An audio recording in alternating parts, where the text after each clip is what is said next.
Muy buen día a todos ustedes los que nos acompañan en estos espacios tan bonitos que tenemos de conversaciones de lunes a viernes de 8 a 9 de la mañana. Hoy comenzando un poquito más tardecito, unos 10 minutos, le pido disculpas a mi invitado de esta jornada, pero le voy a achacar al frío, ¿ya, Toshiro? Se va a reír. Estoy con Toshiro Miki Vargas, internacionalista. Yo no sé si los que nos están acompañando hoy tuvieron la oportunidad de escucharlo el sábado en el programa Periodismo sin Photoshop. Ustedes saben que todos los sábados de 8 de la mañana a 1 de la tarde estamos en Radio Marítima con Maggie Talavera, Periodismo sin Photoshop. Ahí estuvo Toshiro, pero nos quedó muy corto el tiempo hablando de la coyuntura internacional enfocada en los conflictos bélicos. Salió con el tema Irán, Israel, pero de ahí entramos a muchísimos otros, ¿no? Muy buen día, querido Toshiro. Gracias de verdad por aceptar continuar la conversación del sábado hoy. No, buenos días, May, y muchas gracias a vos por nuevamente la invitación y un saludo a toda tu audiencia. Mira, me olvidé de decir que hoy es miércoles 2 de julio de 2025. Comenzamos la segunda mitad de este año. Cuando acordemos vamos a estar en 2026, te cuento. ¿Ah? Exacto. No, terrible. Ya estamos medio año ya. A ver, Toshiro, primero para poner en contexto a la gente que nos está acompañando y que, como digo, tal vez no nos escuchó el sábado, solamente unas cuantas líneas resumiendo qué fue lo que hablamos el sábado anterior. ¿Verdad que comenzamos con una preocupación por lo que había ocurrido, ¿no? La nueva arremetida en este conflicto que hay entre Israel e Irán? Pero entramos a otros temas que tienen que ver con un mundo bajo la amenaza permanente de conflictos ya no menores, sino de gran envergadura. Exacto. Un poco resumiendo, lo que habíamos visto el sábado es entender un poco el mundo, ¿no? Desde distintas perspectivas de, por ejemplo, la desglobalización, el mundo en desacople, sobre todo el mundo occidental que se está desacoplando, o lecturas más de izquierda, por ejemplo, marxistas, que están ligadas a la crisis del sistema económico capitalista, y una última visión que tiene relación con el orden internacional liberal que está en crisis, ¿no? Que es un autor que se llama John Aikenberry. Y él plantea que en realidad la institucionalidad internacional que se ha construido desde la Segunda Guerra Mundial hoy no está dando respuesta a los distintos desafíos que tiene la política internacional, especialmente la emergencia de potencias como los BRICS, ¿no? Rusia, China, Brasil. Y relacionado a esto, pues, el como no hay lugares de encuentro, como no hay puntos de encuentro donde las potencias puedan acordar y resolver sus diferencias, lo que ocurre son acciones unilaterales con afanes geopolíticos para consolidar sus áreas de influencia. Y eso nos ha llevado, por ejemplo, a ver estos conflictos localizados que tenemos en el siglo XXI, que probablemente la mayoría no esperaba verlos, ¿no? A esta altura de la historia. Por ejemplo, la guerra de Ucrania o la cortísima guerra que tuvo las previas 2 semanas entre Israel e Irán y Estados Unidos de por medio, que ha durado 12 días básicamente, ¿no? Y hay una suerte de cese de hostilidades un poco atípico, pero ese tipo de conflictos localizados y de intervenciones es algo que está caracterizando la política internacional de este siglo XXI. Es interesante verlo en el sentido de cómo se están expresando las potencias emergentes, pero también las potencias medias como Irán e Israel, ¿no? Entonces, en los lugares donde la geopolítica tiene tensiones, especialmente en el mundo asiático, es que vamos a ver este tipo de conflictos, ¿no? Toshiro, claro, está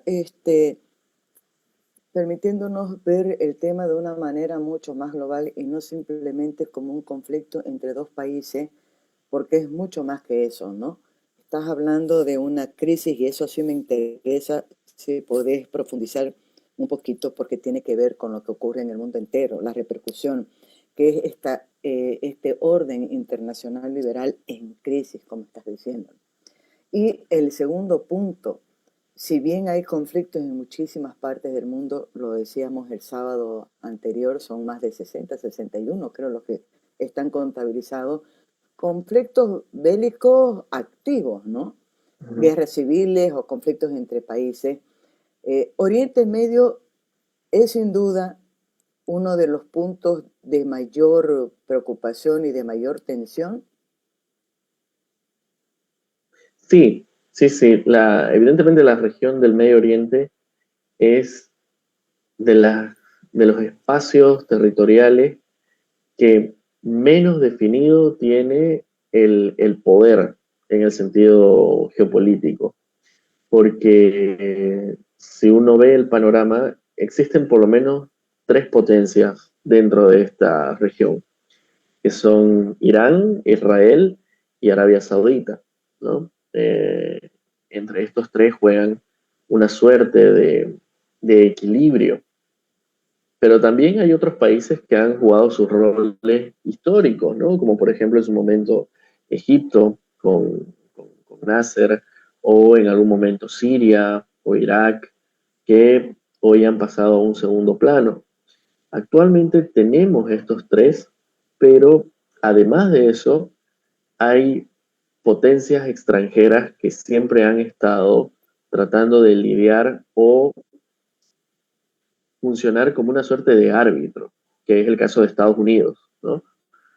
En ese sentido, por ejemplo, no hay otra potencia, ni tradicional ni emergente, que esté del todo interesada en reemplazar el rol estadounidense.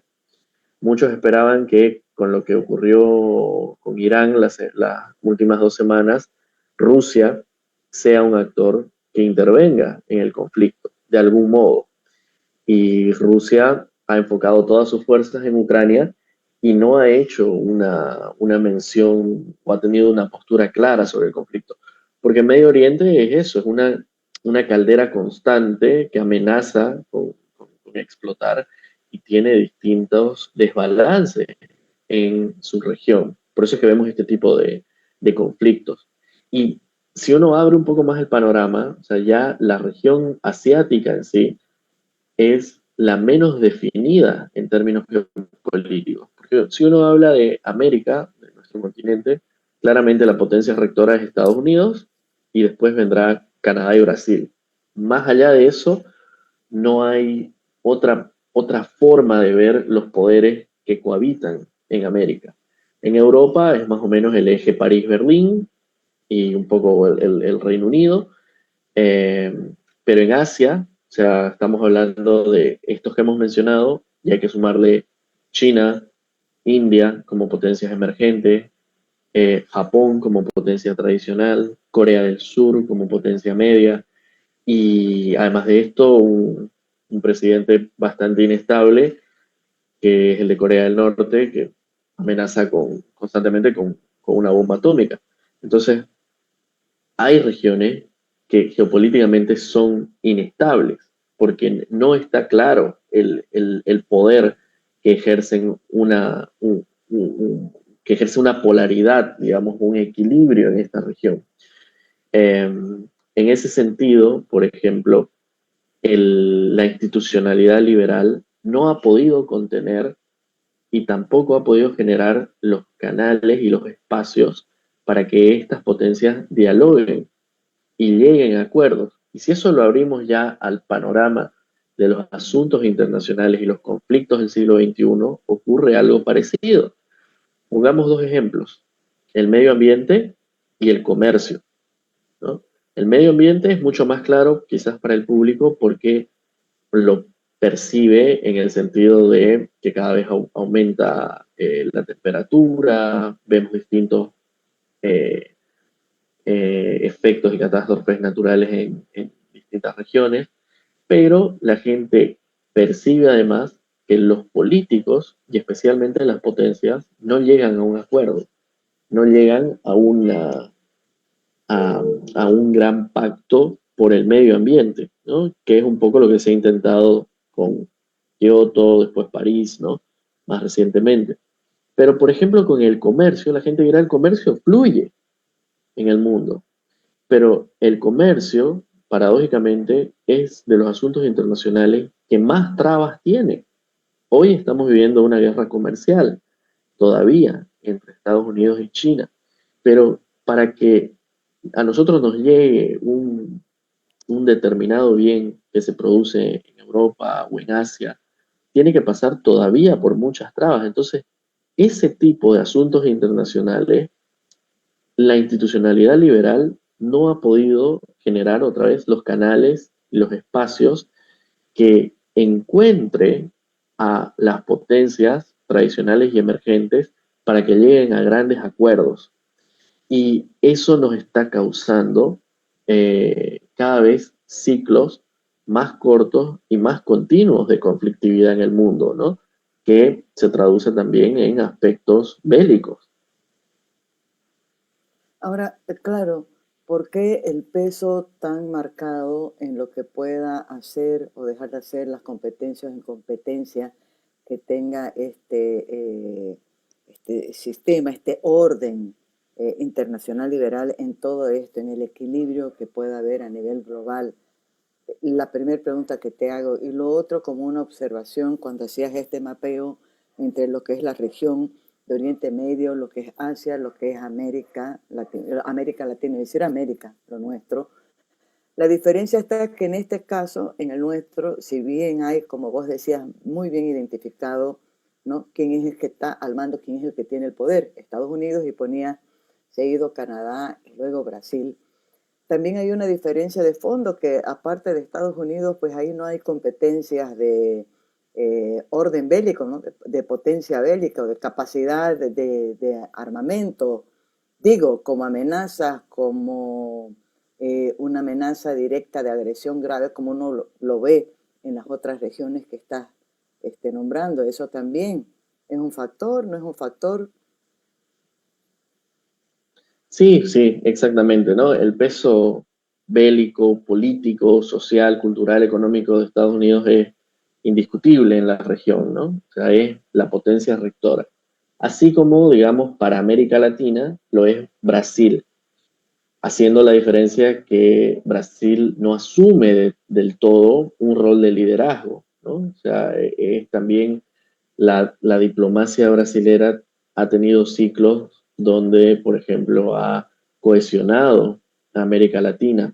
Póngase de ejemplo los dos primeros gobiernos de Lula, donde la diplomacia brasilera fue muy activa y promovió distintos espacios de integración y de cooperación.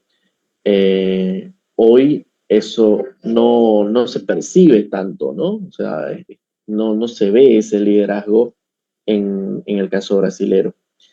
Y evidentemente en las otras regiones, los poderes, la polaridad en sí de las distintas potencias que componen esos espacios son más discutibles, lo cual a mí me lleva a pensar, por ejemplo, que este análisis que se hace actualmente de la multipolaridad tiene todavía ciertos aspectos de la realidad que no corresponden a una multipolaridad.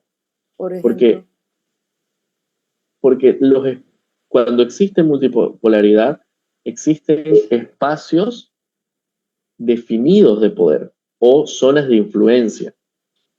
Entonces, por ejemplo, Rusia no tiene todavía su espacio de poder definido, porque lo tiene en conflicto. Y ahí entra la situación de Ucrania y todo lo que se conoce como el espacio postsoviético. O el caso de China. China, por ejemplo, si bien proyecta un área de influencia, no la tiene en completo control.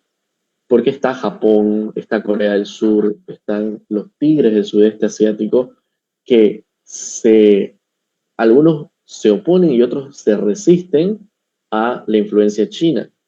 Entonces, hay una multipolaridad no clásica, por así decirlo, ¿no? No es la multipolaridad del siglo XX a la cual estábamos acostumbrados con las lecturas, donde los espacios y áreas de influencia eran claros, pero además había un ejercicio de poder de esa potencia que era fáctico en el sentido político, social, económico y hasta cultural, ¿no? Piénsese en la Francia del siglo XX, en el Reino Unido del siglo XIX, del siglo XX, eran potencias con áreas de influencia muy marcadas. Hoy no, o sea, hoy todavía las áreas de influencia están en entredicho, están en conflicto y tienen ciertas fisuras todavía. Entonces no es una multipolaridad del todo clara. Eso complica mucho más, Toshiro, eso complica muchísimo más el poder establecer algunas líneas, digo yo, de acción de parte de toda la otra, voy a llamar institucionalidad, porque ¿qué pasa con los famosos organismos internacionales o con los acuerdos internacionales que se aprueban precisamente para controlar la situación, para evitar una escalada bélica, para evitar una nueva guerra mundial? ¿Qué pasa con eso? Porque estamos viendo que se suscriben, se hacen acuerdos, algunos se suman esos acuerdos, otros los rechazan, pero tampoco es que se logre cumplir incluso entre los que aceptan o suscriben acuerdos, tratados, pactos. Esa probablemente es una incógnita que aparece con lo de Ucrania, ¿no? Ha sido los riesgos que hay y el fantasma de las grandes guerras, de las grandes hambrunas, de los grandes conflictos que hubo en el siglo XX.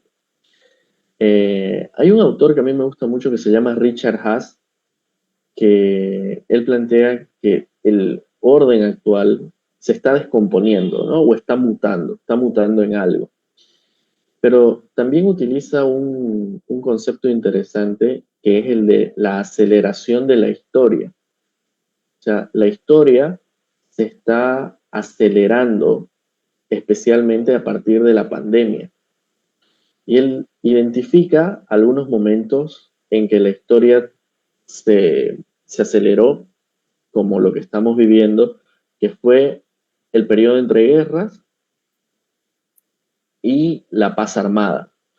Por ejemplo, la paz armada, que va más o menos de 1870 hasta el estallido de la Primera Guerra Mundial, fue un momento donde la historia se acumula, se acelera y los distintos avances tecnológicos, sociales, políticos, desembocaron en lo que fue la Primera Guerra Mundial.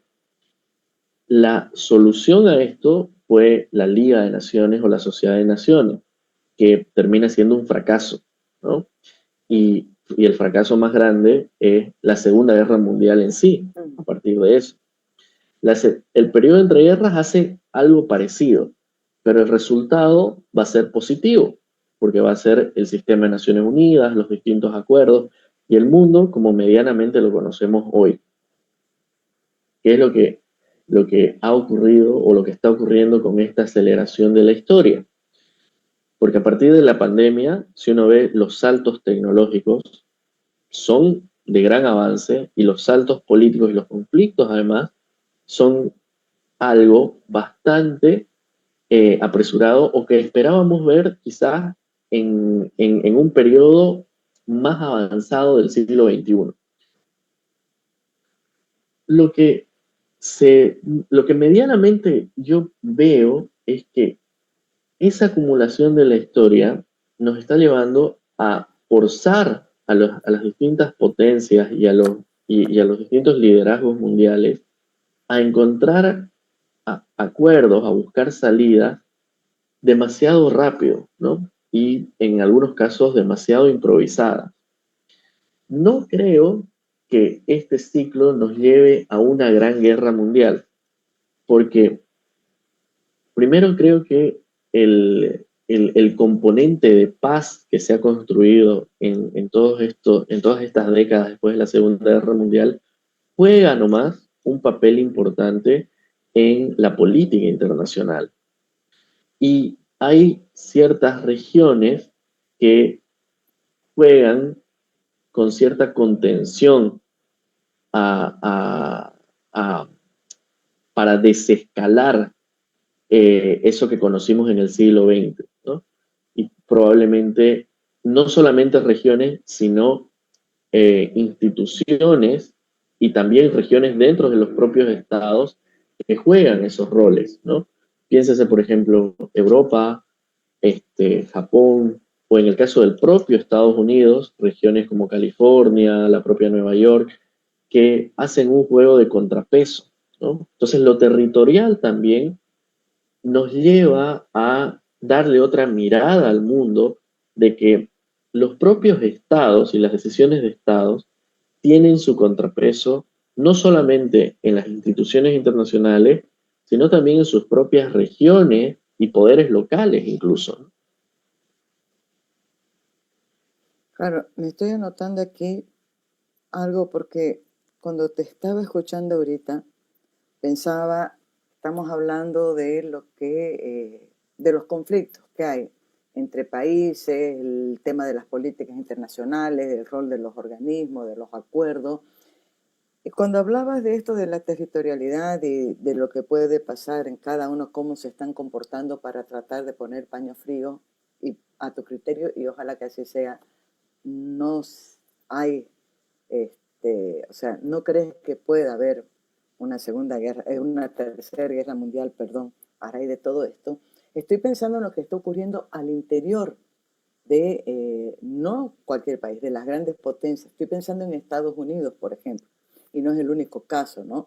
Europa está con este tema que tiene que ver con migración, con el freno a la migración, cómo está teniendo impacto eso al interior de cada uno de los países, pero también en las relaciones entre un país y otro, y qué tipo de impacto o cómo podría afectar este tema que parece algo muy especial o muy particular de un país o de una región en este contexto mucho mayor que pasa por los conflictos ya bélicos de gran envergadura, Toshiro. Claro, por ejemplo, pareciera que todo Occidente está medianamente perforado, ¿no? O sea, inclusive hay quienes hablan de la decadencia de Occidente, pero finalmente el mundo occidental tiene estos ciclos de conflicto y como cualquier otra región. Y hoy, sobre todo los gobiernos más volcados hacia la derecha, han tenido esta fijación con la migración, ¿no? O sea, la migración se ha convertido en una suerte de problema y de conflicto social, económico y político. Más los países desarrollados siempre van a necesitar manos de obra, ¿no? O sea, la realidad es que ellos dependen de la migración. O sea, es una cuestión constante. El hecho fáctico está en que la migración no es mala ni buena, es una realidad. O sea, el mundo se mueve y hay grandes masas que se mueven hacia donde están los polos de desarrollo porque van a buscar trabajo. Y esto ha sido histórico, ¿no? Entonces, el rol que tienen que jugar, sobre todo ahí las organizaciones sociales dentro de estos países, como sindicatos, ONGs, gobiernos regionales o locales, va a generar una agenda más dinámica en el tema migratorio, que es lo que se ve en Estados Unidos, ¿no? Las famosas ciudades santuarios, los estados federados, algunos que son más abiertos a migraciones que el propio Estado federal. Entonces juegan con esas dinámicas. Lo mismo ocurre en Europa, ¿no? Resistencias probablemente al revés, estados nacionales más abiertos a la migración versus gobiernos locales que se resisten a esta. La realidad de la migración es que la gente siempre se va a mover. No hay cómo los estados pongan barreras para que la gente llegue. Entonces, la migración es otro de estos temas donde las distintas potencias tienen que llegar a acuerdos, ¿no? Pero la presión interna siempre va a ser importante y determinante para esto. El, la gran problemática, yo creo, en el tema de la política internacional hoy es que las tanto potencias internacionales como emergentes no han logrado encontrar esos espacios y canales de diálogo para llegar a estos grandes acuerdos como ocurrió en la Segunda Guerra Mundial. Y esos son espacios políticos, ¿no? Porque, por ejemplo, se pensaba que la ONU, la creación de la ONU y el sistema en sí de Naciones Unidas debía contener y expresar estos intereses e intenciones de estos actores internacionales. Más no está respondiendo a eso. Pero Obama, por ejemplo, fue un presidente que leyó muy bien lo que estaba ocurriendo, porque era fue uno de los presidentes que planteaba que el diálogo entre Estados Unidos y China debía ser constante. O sea, Estados Unidos debía acompañar el crecimiento de China y no más bien frenarlo, porque él decía, históricamente las potencias que emergen causan mayores desbalances al orden cuando no están acompañadas, como por ejemplo los fascismos del siglo 30, ¿no? Italia, Alemania, Japón, o sea, que quisieron una cuota más grande del poder internacional, además de todo lo que significaron, aparte de eso, causaron terribles conflictos en la política internacional. Entonces, la idea es que esos espacios políticos se puedan concretar en el plazo casi ya inmediato, ¿no? En algunos temas, como la cuestión migratoria y el medio ambiente, ¿no? O sea, son grandes acuerdos y ya la humanidad en sí no puede retrasarlos más de lo que estamos viendo, ¿no? Claro, y ahí estoy pensando qué rol puede jugar Europa, ¿no? Porque estás haciendo alusión a Obama.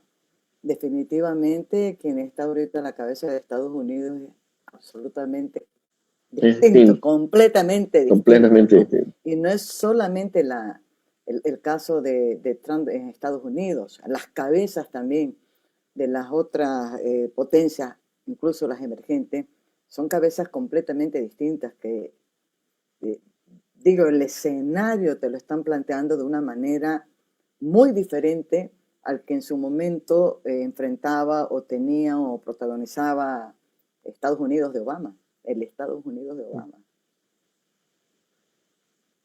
Sí, yo creo que hasta acá, mire, hemos conversado y hemos hablado de un mundo ideal.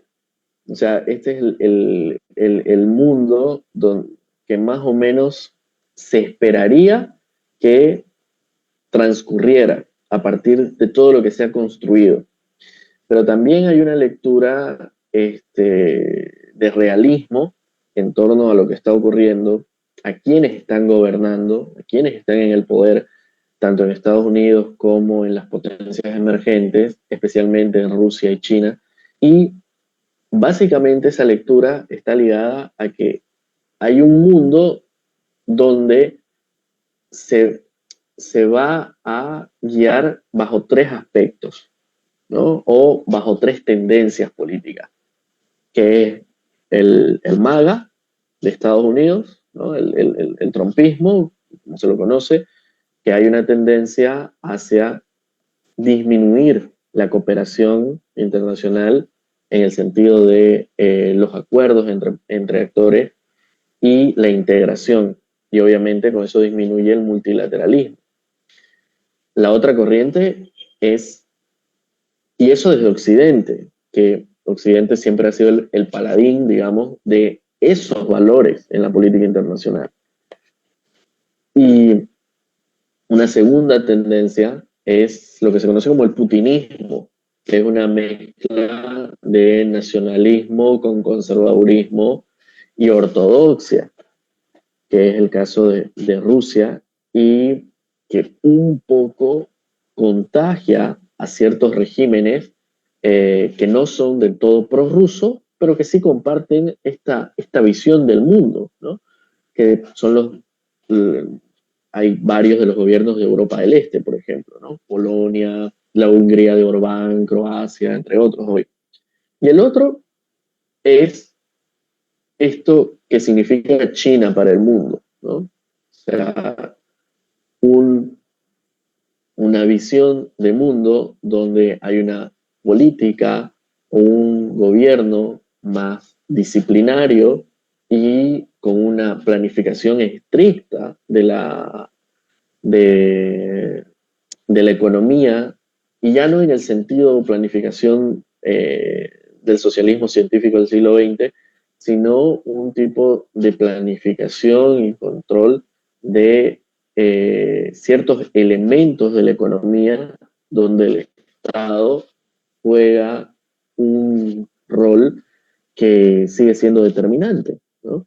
Pero que esto no solamente se queda en la economía, sino pasa a los aspectos sociales y culturales.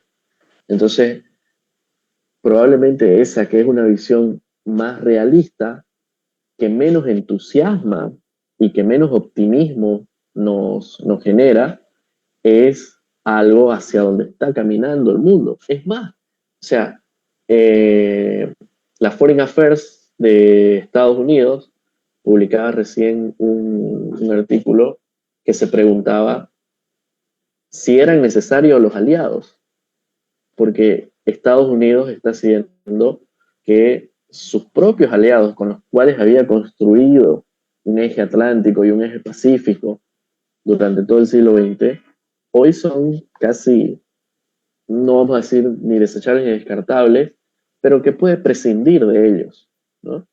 Entonces eso nos muestra cómo hay tres tendencias en la política internacional y que genera orientaciones en la política exterior ya del resto de estados. Si vemos lo que es lo que ha sido nuestro país en los últimos 20 años, en términos de política exterior, ha buscado tendencias orientadas a lo que son los BRICS, pero especialmente a Rusia y China, sin grandes resultados, pero ha sido la orientación de la política exterior, ¿no? Que nos ha ido muy mal. Y eso, por ejemplo, es algo que llama la atención en los programas de, quizás me estoy yendo a otro tema, pero No, no, solo para no. ponerlo como paréntesis, es algo que llama la atención de los programas de gobierno de los distintos candidatos actuales. Hay una ausencia de lo internacional.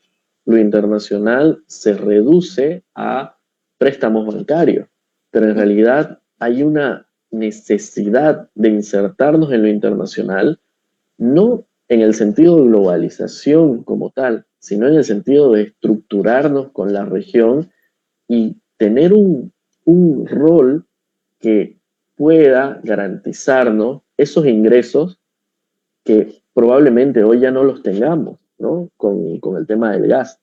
Entonces, piénsese en los corredores bioceánicos, en el puerto seco de Oruro, en el hub del Virubiru, en la eterna promesa que es Puerto Bush. O sea, todo eso, por ejemplo, que es integración funcional, es integración y mirada al mundo, y que hay una ausencia en los actuales candidatos. O sea, ninguno habla sobre estos aspectos que pueden generar ingresos a mediano y largo plazo y que genere sostenibilidad en esos dólares que hoy hacen tanta falta, ¿no? Sí, lo más bien yo creo que es un gran acierto el que está haciendo usted en este momento, ¿no? Porque lo que queremos es aterrizar también. Parece que las cosas ocurrieran mundo afuera y es entre China, Estados Unidos, Rusia y que no tuviera un impacto en nuestra región, en nuestro país, porque somos chiquititos, porque estamos lejos, pero sí tienen una incidencia. Y me parece de la importancia más grande el hecho de que meta este tema que tiene que ver en medio de un proceso electoral donde se dice de todo, se promete de todo y no hay cuestiones de fondo. Y aquí sí voy a aprovechar de hacer una pregunta para que profundicemos, pero antes un comentario pregunta, ¿no? Cuando habla de estas tres tendencias, el trumpismo, putinismo me parece tan chistoso como suena, en lo que representa China. Y claro, digo yo, las tres tendencias son asustadoras, voy a decir yo, desde mi perspectiva, ¿no? Digo, son muy fuertes, son muy concentradoras de poder, ya no hay, creo, una diferencia ahí significativa. Y mi pregunta es esa, o sea, las tres tendencias tienen algo en común que es muy fuerte, ya no hay algo que las diferencie en relación a decir libertades económicas, sociales, lo que fuera. Es lo que estoy viendo, ¿no? Y en medio de estas tres tendencias, algo que vengo comentando y parece chiquitito, es la apuesta que está haciendo China, y creo que mucho más inteligente que Estados Unidos, que se está metiendo de a poquito, de una manera muy amorosa, ganando los espacios que está dejando Estados Unidos. Voy a hablar sobre todo en esto que parece menor, que es la cooperación, ¿no? Estados Unidos ha recortado absolutamente todo. Hay un montón de programas que estaban llevándose adelante, digo acá, pequeñas organizaciones, proyectos sociales que ya no tienen financiamiento. Sin embargo, está China. China cada vez abriendo más espacios, lo digo yo, ¿no? En este momento hay una representación diplomática muy inteligente en Bolivia. Tiene que ver lo que es la cónsul nueva que está en Santa Cruz de la Sierra, la cónsul de China. Ya venía el cónsul anterior, súper abierta, ¿no? Convocando a reuniones, ofreciendo proyectos, abriéndose absolutamente a todo el mundo. Hemos estado el otro día en el consulado. Estoy hablando de periodistas yendo a hacer cursos sobre periodismo a China y sabemos cuáles son las estructuras. Pero digo, de una manera mucho más inteligente, mientras que Estados Unidos está cerrándote puertas, el otro está abriendo y ganando terreno. No sé qué repercusión tendrá eso después. Parece que fueran cosas minúsculas. Estoy hablando de un ejemplo que es chiquitito, pero esto vale para las grandes obras, el financiamiento, los créditos que está aprobando, en fin.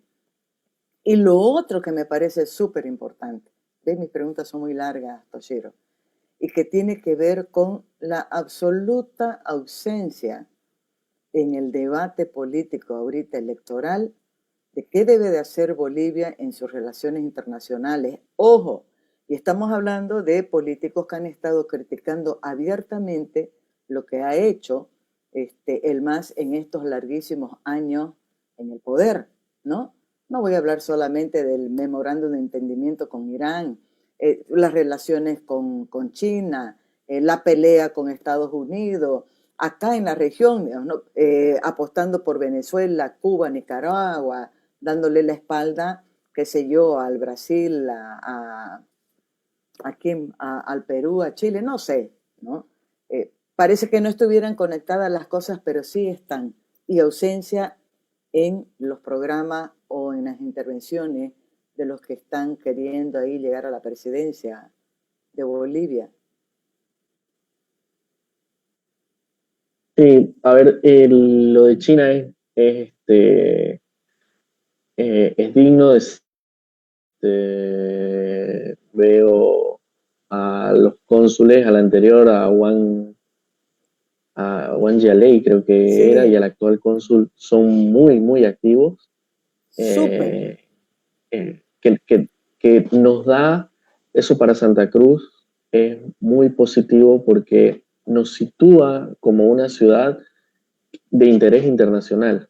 Entonces, eso es admirable en ellos, ¿no? Como cónsules y como representación diplomática también, que el interés que demuestran por el país, pero especialmente por nuestra región y por la ciudad, habla muy bien de la diplomacia descentralizada que tienen ellos en el sentido de abordar ciudades y regiones, eh, pero también muestra ese interés constante de nosotros los cruceños de conectarnos con el mundo, ¿no?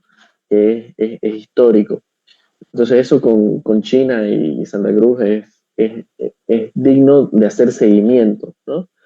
Um, y en lo macro, pues China tiene que, al final como potencia emergente y como apuesta del modelo que tiene y de las relaciones e intereses que intenta consolidar, pues tiene que mostrar un aspecto más político, ¿no? Y que en realidad es lo que persigue.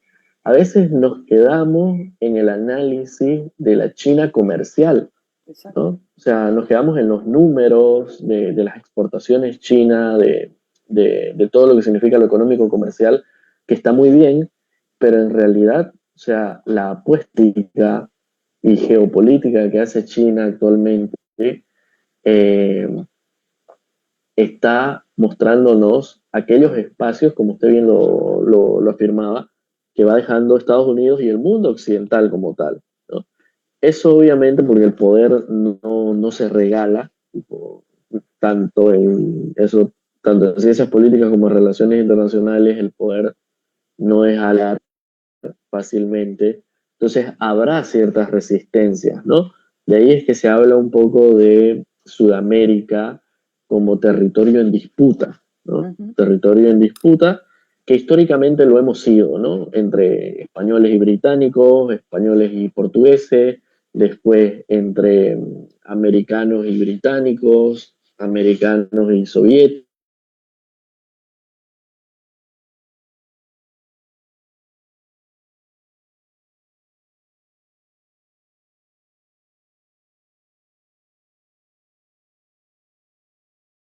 La política exterior y la diplomacia de cada uno de los estados y también de algunos bloques.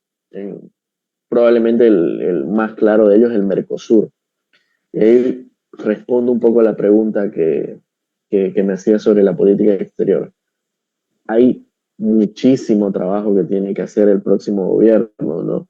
Desde digo, porque, o intentar de iniciar un proceso de institucionalización de la Cancillería boliviana y del cuerpo diplomático que hoy es ya inexistente, ¿no?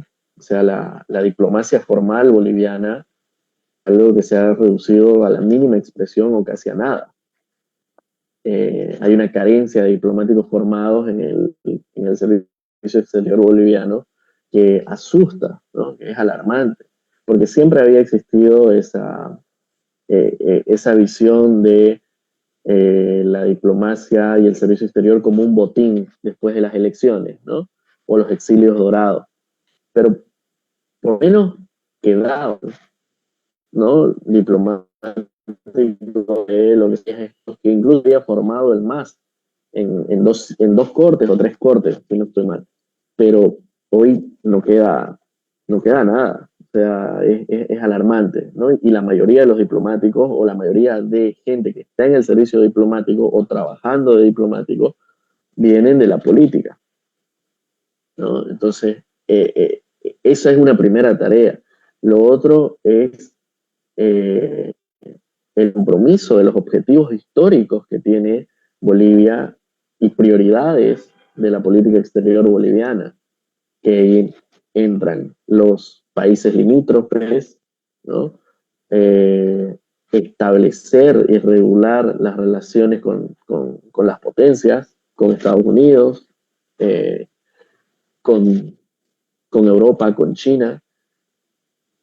Luego, la siguiente prioridad es evidentemente los procesos de integración y los otros países de especial interés, como Uruguay, Colombia, Panamá, México, Japón, Corea del Sur, y finalmente, y no menos importante, los temas de nuestra política exterior: integración, desarrollo económico, narcotráfico, ¿no? Lucha contra el tráfico, hoy temas de género, comercio. O sea, hay toda una prioridad y objetivos en la política exterior boliviana que son tradicionales. No tienen que llegar a descubrir la pólvora. Es solamente, o sea, poner en marcha esos objetivos y prioridades históricas que tiene Bolivia y tratar de institucionalizarlo. Por lo menos eso en estos 5 años de nuevo gobierno. Y bueno, cada uno, o dependiendo dependiendo quién gane las elecciones, tendrá un toque, ¿no? Algunos serán más pragmáticos, otros será quizás un poco entre más pragmático y más ideológico, apegado a alguna potencia, pero lo cierto es que deben construir una agenda en base a esos objetivos y prioridades que son ampliamente conocidos por la academia y por políticos como ellos, que no es que sean nuevos, ¿no? Por lo menos los que se perfilan en primera y segunda y tercera instancia en las encuestas e intenciones de voto. O sea, hay gente que conoce eh, el panorama de la política exterior. El tema es que no lo conviertan en un botín, ¿no? Que no sea nuevamente una repartija de cargos para aquellos que quedaron que no pudieron entrar como senadores, como diputados, qué sé yo, a lo que estamos acostumbrados, ¿no? Y en ese sentido, pues también definir un poco el rol internacional y geopolítico que tiene que tener este país, que es muy importante para Sudamérica y que no se aprovecha, ¿no? O sea, no podemos quedar excluidos de los corredores bioceánicos. O sea, eso Y es estamos. una... y estamos, ¿no? Eso es un fracaso para la política exterior boliviana. Claro, a ver, dos preguntitas más y lo libero a Toshiro. Miren ustedes, Ignacio tanto que quería estar atento, pero está en el trabajo ahorita porque lo conoció a Nachito, le Sí. decimos nosotros, ¿no? Se quedó con muchas ganas, ya lo comentó a sus amigos, que había sido una clase, le dijo, esto parece que está un semestre haciendo relaciones internacionales, y se ha quedado con ganas de volver a escucharlo a Toshiro. Dos preguntas aquí cortitas, lo libero por ahora a Toshiro. Creo que vamos a abrir un espacio permanente que tenga que ver con política internacional. La primera es, sí, aprovechando la coyuntura, lo voy a hacer la tarea que me corresponde. No. ¿Cuáles serían las preguntas clave, centrales, que deberíamos de hacerles nosotros a los candidatos a la presidencia? Está habiendo muchísimos debates de economía, de medio ambiente, de no sé cuánto, pero es verdad, está fuera este tema como un tema central o con la importancia que merece, ¿no? Si fuera Toshiro, que lo tiene al frente a los 7, 10, 12 candidatos a la presidencia, ¿cuáles serían, digo yo, 3 preguntas centrales que les haría? Y después le voy a hacer mi última pregunta a Toshiro. Bueno, yo creo que partiría por cómo encararían un proceso de institucionalizar, de devolverle el profesionalismo y la seriedad al servicio exterior. Eso es algo que urge. ¿Cómo iniciarían ese proceso? Uh, Recursos humanos me imagino que no les falta porque hay generaciones que se han formado en el servicio exterior y ahí también un poco los políticos claves que ejercerán, digamos, de embajadores en algunos países de especial importancia para Bolivia, como Brasil, Perú, ¿no? Argentina.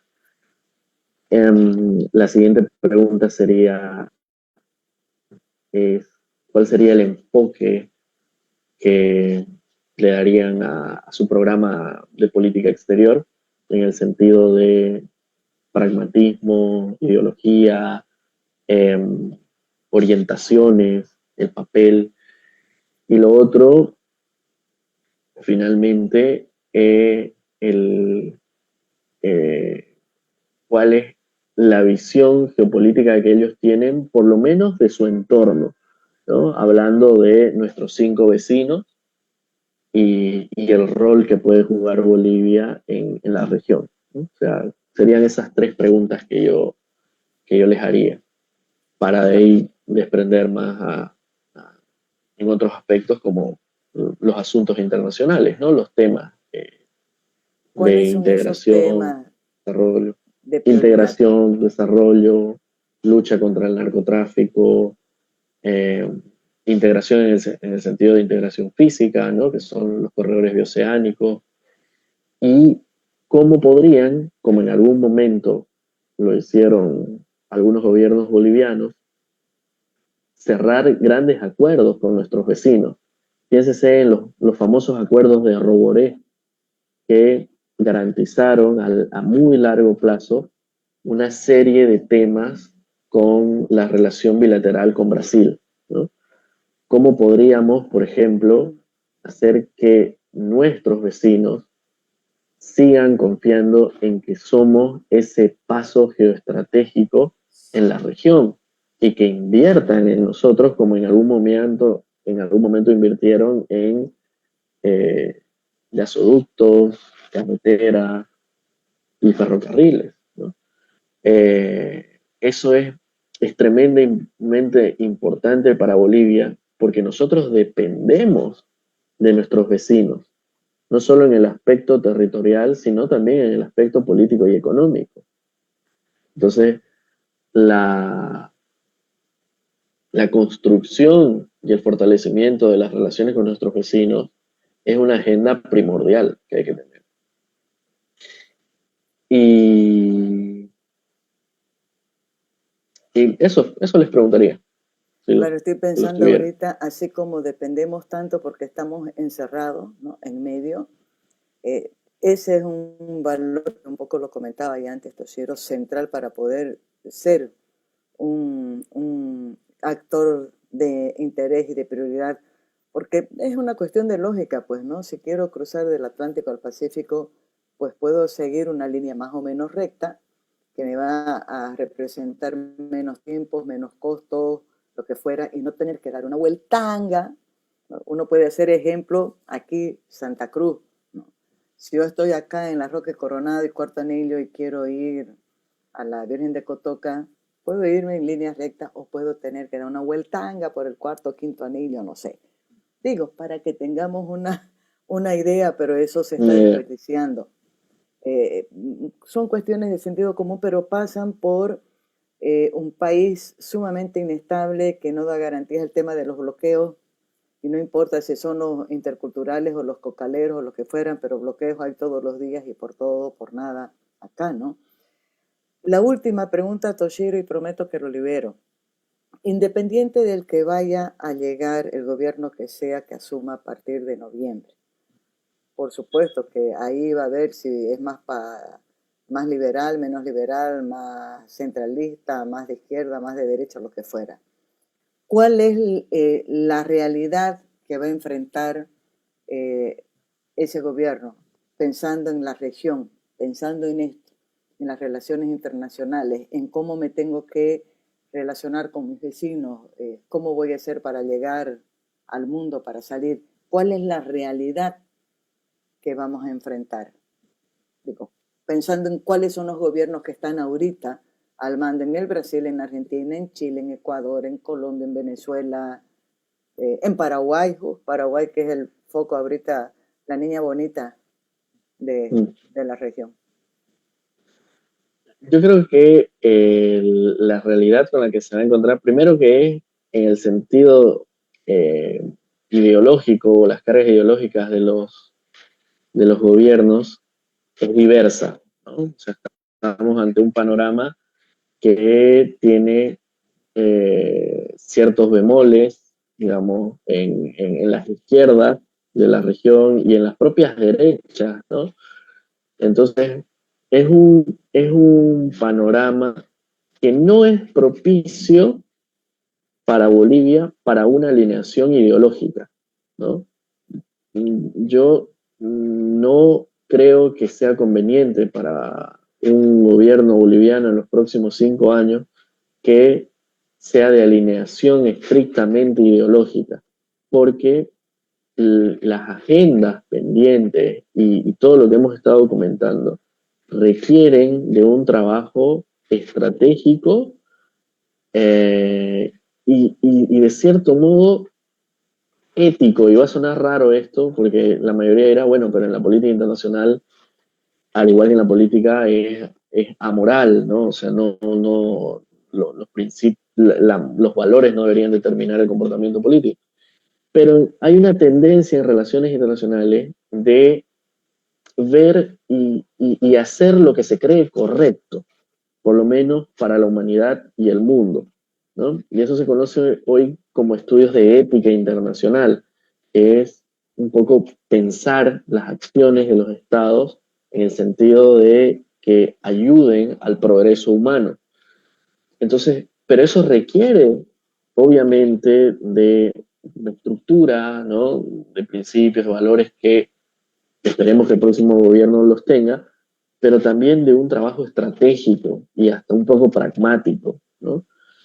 Eh, eso en nuestro círculo inmediato, porque después vienen las relaciones con las potencias, que tendrá que ser un juego estratégico para Bolivia muy bien pensado en el sentido de construir unas relaciones bilaterales que favorezcan a nuestro desarrollo económico y social, que es el caso con Estados Unidos, como lo mencionábamos, sigue y seguirá siendo la potencia rectora del continente y en gran medida, dependiendo del análisis que se haga del mundo, pero también China, ¿no? China está como una alternativa, o sea, alternativa en el sentido económico, social, como socio estratégico, y también Europa como un mercado especializado para nuestros productos y que generan una tendencia en el sentido de cuidar el medio ambiente en su producción. Ahí está un poco lo marco del Mercosur, pensando esto, y abrir la experiencia de la política exterior y su relacionamiento en el sentido de lo estratégico y que sea favorable para nosotros. Pero también llegamos, o el próximo gobierno, perdón, llega a una región donde también está una Venezuela, una Cuba y una Nicaragua, que en los últimos 20 años Bolivia ha sido un socio estrecho. Yo, por ejemplo, no soy partidario de cortar las relaciones con esos estados. Y tampoco quiere decir que se mantenga esa línea ideológica eh,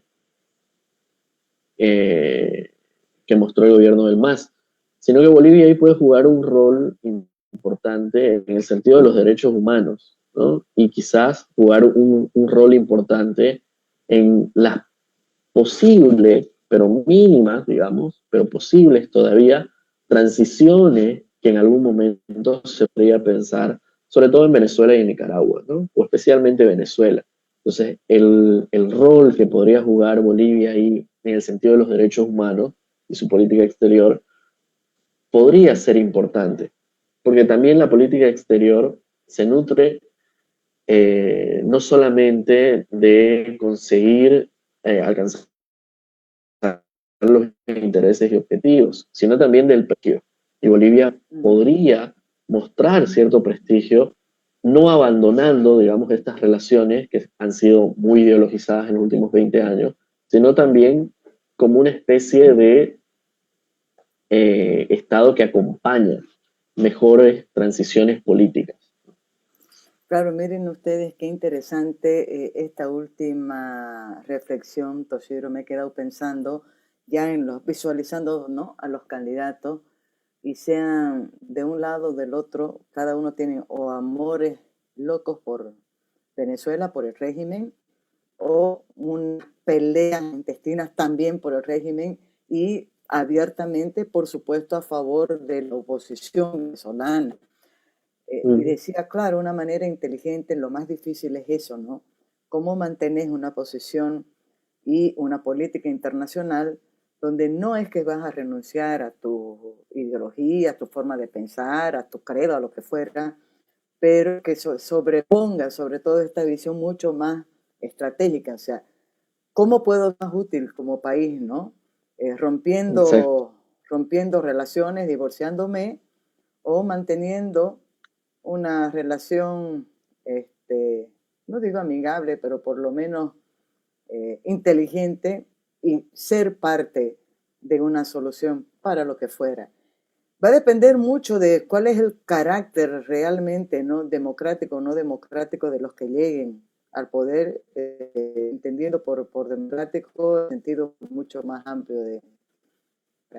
Pero me parece muy interesante esta última reflexión, Toshiro.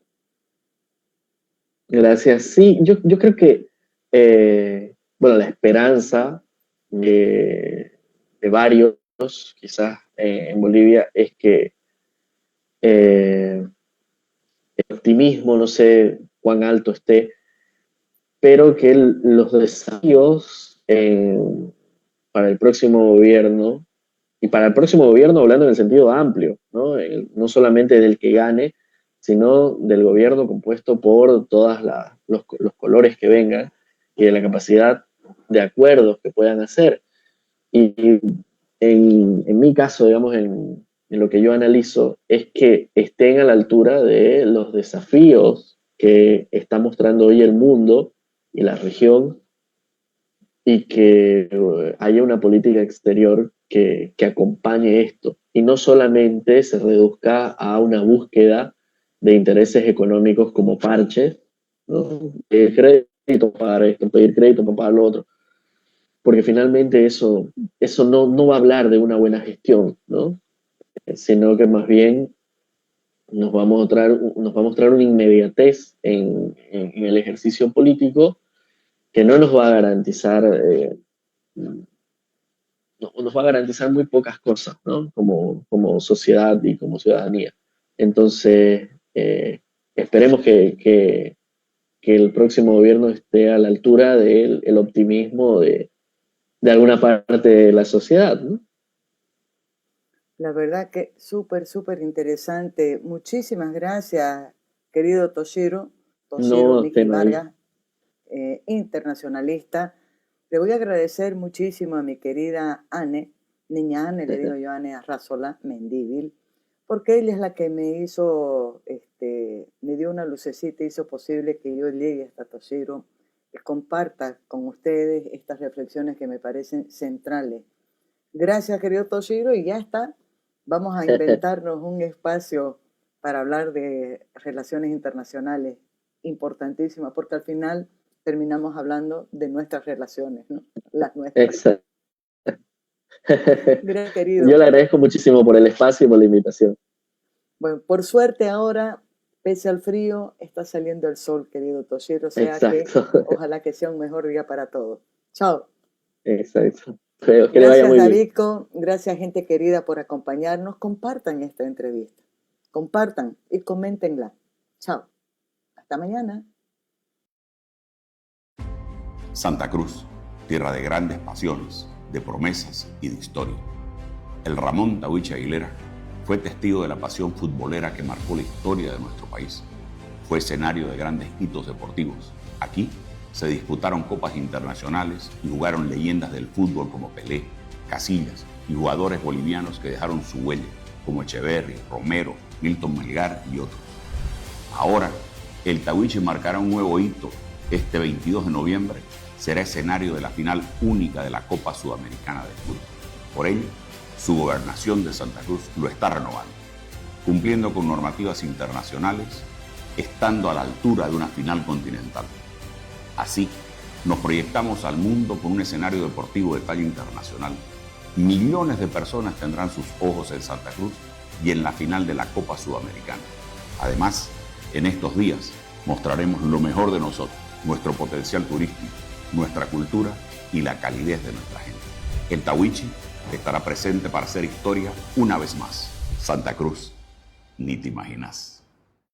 Más de 2.000 personas ya tienen acceso a agua gracias a la gestión de la Gobernación de Santa Cruz. En San Javier se entregaron 3 nuevos pozos de agua en los barrios Villa Fátima y Santa Rosa, con una producción de hasta 20.000 litros por hora. Esta obra, liderada por el gobernador en ejercicio Mario Aguilera, responde al déficit hídrico provocado por la sequía y el cambio climático. La gestión planificadora sigue dando resultados. Sigamos avanzando, Santa Cruz.